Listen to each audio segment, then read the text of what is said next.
Ladies and gentlemen, welcome to It's Rainmaking Time. This is Kim Greenhouse. It gives me great pleasure to welcome Nick Redfern. He is the author of a brand new book called The Real Men in Black: Evidence, Famous Cases, and True Stories of These Mystery Men and Their Connection to the UFO Phenomenon. He is a freelance writer and journalist. He's the author of many other books: Final Events in the Secret Government Group on Demonic UFOs in the Afterlife, The NASA Conspiracies, The Truth Behind the Moon Landing, Censored Photos in the Face on Mars, Contactees, A History of Alien-Human Interaction, There's Something in the Woods, 3 Men Seeking Monsters, 6 Weeks in Pursuit of Werewolves, Lake Monsters, Giant Cats, Ghostly Devil Dogs, and Ape Men, Strange Secrets, Real Government Files on the Unknown, Science Fiction Secrets from Government Files and the Paranormal, Body Snatchers, In the Desert, The Horrible Truth at the Heart of the Roswell Story, Memoirs of a Monster Hunter, A 5-Year Journey in Search of the Unknown, On the Trail of the Saucer Spies, UFOs and Government Surveillance, all the way to Celebrity Secrets, Official Government Files on the Rich and Famous. Nicholas has just written this book, The Real Men in Black. I've been fascinated as I have heard about Men in Black and their connection to the UFO phenomenon. They've always been a mystery. Many of us have seen the movie Men in Black, the spoof on the subject, but I actually had an interest about them, their mystery, the seriousness with regard to them. And so we've invited Nick here today to talk about them and his research and this new book. Welcome to It's Rainmaking Time, Nick Redfern. Hey, Kim. Well, thanks for having me on the show. My pleasure. You're also a co-host of another radio show. What's it called?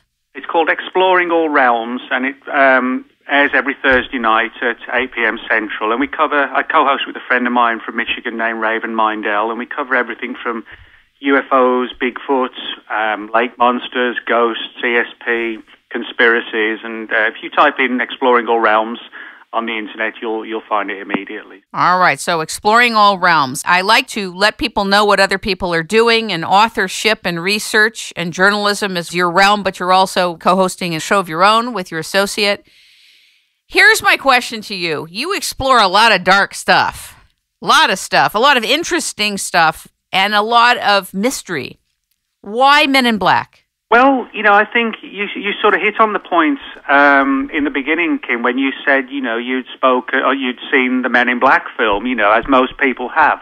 And I think a lot of people, whether they're interested in the UFO phenomenon or not, their views on the Men in Black mystery are probably created and colored to a degree by watching the movie.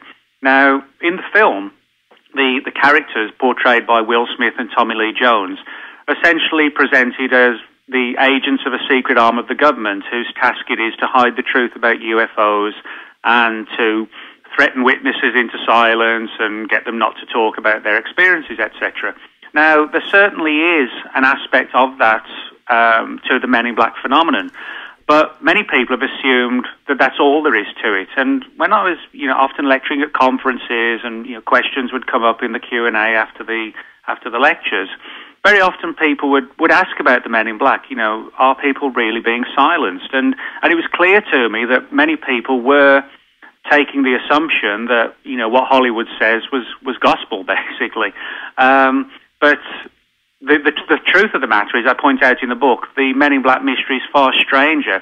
And so I thought, well, why not get across to people the fact that, yes, the movie is based on facts, but it only tells us a minute part of the story, and actually get across to people once and for all, hopefully, the fact that the entire mystery is far wider, broader, and incredible in its nature, if you like. It seems very dark, very obtuse to try to get a hold of what this is.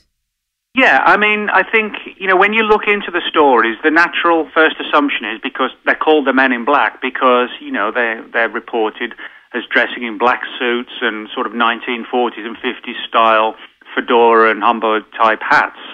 And so the imagery it creates is kind of the way in which people like the FBI dressed in those days. They would wear the sort of the suits and the hats, like something straight out of the Rat Pack. That was sort of the way they appeared. But when you begin to dig into the stories and you listen to what the witnesses had to say about the Men in Black, their appearance, it gets into some very weird and ominous areas. I mean, many of the Men in Black, they don't sound like your average FBI or CIA agent, sort of fairly built, if you like, and athletic and, etc. They're described as being sort of very thin, emaciated, very often with almost like pasty paper white skin, thick sunglasses, which some witnesses have reported seem to be hiding bulging eyes behind them.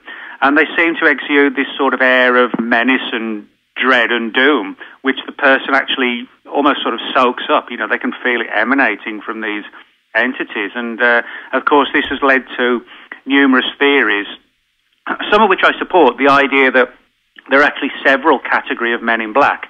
There are government people who certainly have silenced and warned witnesses not to talk about their UFO experiences, but then there are the weirder Men in Black as well that some people suggest could be aliens themselves, that look enough like us that they can move amongst us, in the darkness and the shadows with a little bit of camouflage, wear the sunglasses and pulled down hats and turned up collars on long trench coats, etc.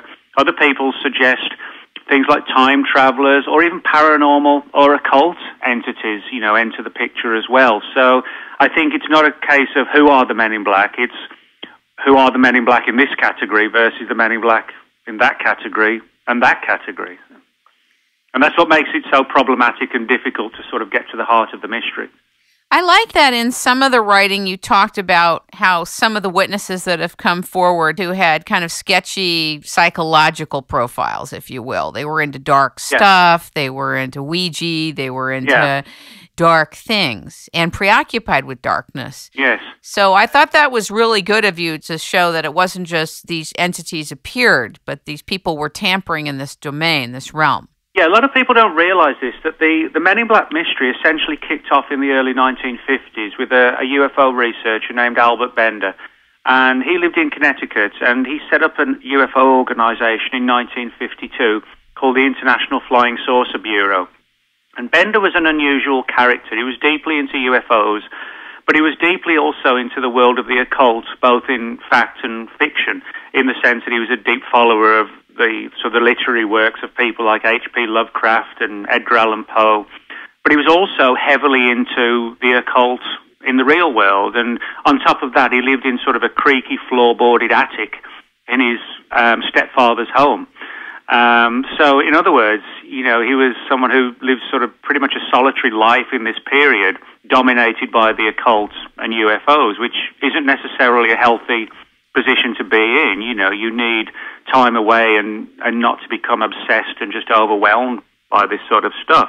But Bender, his group, really went, I guess, far beyond the levels that he actually thought it would. He began to develop contacts all around the world, and chapters of the group would open in England and Australia and elsewhere. And it actually became a huge force, if you like, on the UFO research scene. And we know today, thanks to the Freedom of Information Act, that Bender attracted the attention of the FBI. They wanted to know, who is this man? What's he doing with this UFO research group?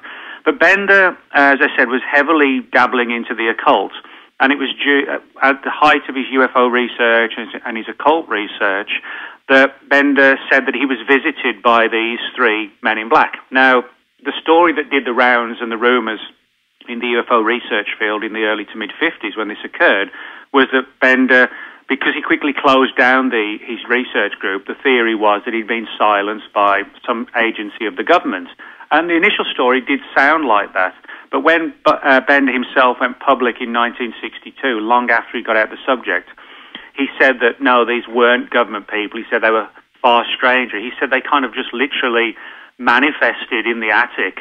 And they were, again, these sort of pale, pasty, almost anorexic-looking creatures is probably the best way to describe them, with glowing eyes, and that made them sound almost like a vampire-type entity.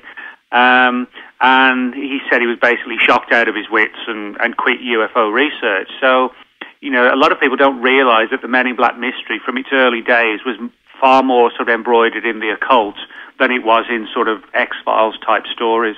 But there are others that have a lot of credibility who have been witnesses to this phenomenon called Men in Black.